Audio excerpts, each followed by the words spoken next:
So welcome. Journal. What goods for cash rupees 4000. So 4000 ரூபா கொடுத்து பொருள் வாங்குகிறோம். ஸோ பர்ச்சேஸ் பண்ணுறோம். பாட்டுனால பர்ச்சேஸ் பண்ணுறோம், பணம் கொடுத்து வாங்குகிறோம், கேஷுக்கு வாங்குகிறோம். ஸோ அப்படி பர்ச்சேஸ் பண்ணுற பொருள் நமக்கு என்னது செலவு. அப்போ அதை நாமினலாக கொண்டு போகிறோம். ஸோ ஆல் மூணாவது formula all debit all expenses and losses. So இது எக்ஸ்பென்சஸ் கணக்கில் கொண்டு போயிட்டோம்னா பர்ச்சேஸ் வந்து டெபிட்டில் வந்துடுது இல்லைங்களா.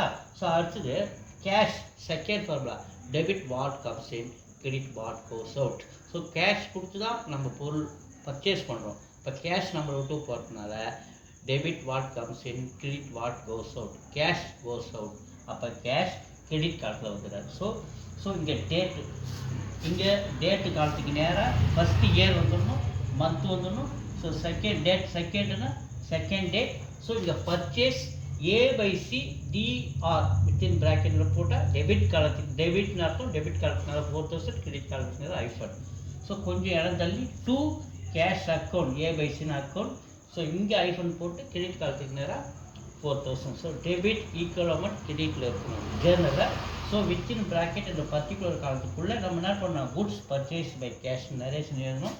ஸோ ஃபஸ்ட் காலம் டேட், ரெண்டாவது காலம் particulars, LF ledger, folio, debit காலம், கிரெடிட் காலம். ஓகேவா? தேங்க்யூ.